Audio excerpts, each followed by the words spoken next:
কিশোরগঞ্জের ঐতিহাসিক শোলাকিয়া ঈদগাহ ময়দানে জঙ্গি হামলায় নিহতদের স্মরণ করেছে প্রশাসন। রবিবার সকাল 9:30টায় এই স্মরণ অনুষ্ঠানের আয়োজন করে জেলা পুলিশ। জঙ্গি হামলার ঘটনাস্থল শোলাকিয়া ঈদগাহ সংলগ্ন আজিমউদ্দিন উচ্চ বিদ্যালয়ের পাশে স্থাপিত নিহত কনস্টেবল জহিরুল ও কনস্টেবল আনসারুলের প্রতিকৃতিতে ফুল দিয়ে শ্রদ্ধা জানান জেলা প্রশাসক মোহাম্মদ আবুল কালাম আজাদ ও পুলিশ সুপার মোহাম্মদ রাসেল শেখ। এ সময় জেলা পরিষদের চেয়ারম্যান ও জেলা আওয়ামী লীগের সভাপতি বীর মুক্তিযোদ্ধা অ্যাডভোকেট জিল্লুর রহমান, জেলা আওয়ামী লীগের সাধারণ সম্পাদক স্পেশাল পিপি বীর মুক্তিযোদ্ধা এম এ আফজাল, অতিরিক্ত পুলিশ সুপার মোস্তাক সরকার, সদর মডেল থানার ভারপ্রাপ্ত কর্মকর্তা গোলাম মোস্তফা প্রমুখ উপস্থিত ছিলেন। জঙ্গি হামলায় নিহত গৃহবধূ ঝর্ণা রানী ভৌমিকের স্মৃতির প্রতিও শ্রদ্ধা জানান তারা। জেলা মহিলা পরিষদও পৃথকভাবে নিহতদের স্মৃতির প্রতি শ্রদ্ধা জানিয়ে পুষ্পার্ঘ্য অর্পণ করে। 2016 সালের এই দিনে আমাদের দায়িত্বরত অবস্থায় আমাদের দুই পুলিশ সহকর্মী এখানে নৃশংসভাবে নিহত হন।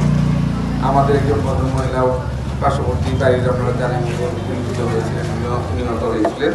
সকলের আত্মার মাগফিরাত কামনা করছি।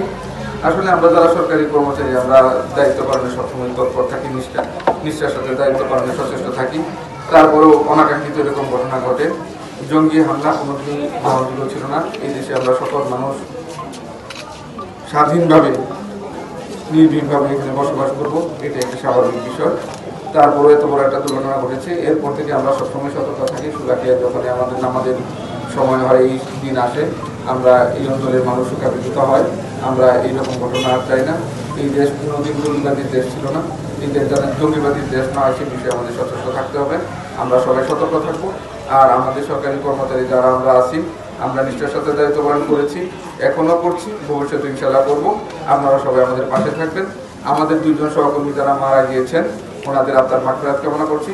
আমি সকলের কাছে ওনাদের জন্য দোয়া প্রার্থনা করছি, আল্লাহ যেন ওনাদেরকে বেহেশত নসিব করেন। আর একজন ভদ্র মহিলা এখানে ওনার বাড়িতে উনি গুলিবিদ্ধ হয়েছেন, আল্লাহ ওনাকেও যেন সৃষ্টিকর্তা ওই স্বর্গীয় স্থান দেন, সেই কামনা করছি। আর সকলের কাছে সবসময় আমরা সরকারি কর্মচারীদের সহযোগিতা চাই। আমরা সবসময় আপনাদের পাশে আছি, আপনারা ইনশাআল্লাহ আমাদের পাশে থাকবেন। ধন্যবাদ সবাইকে।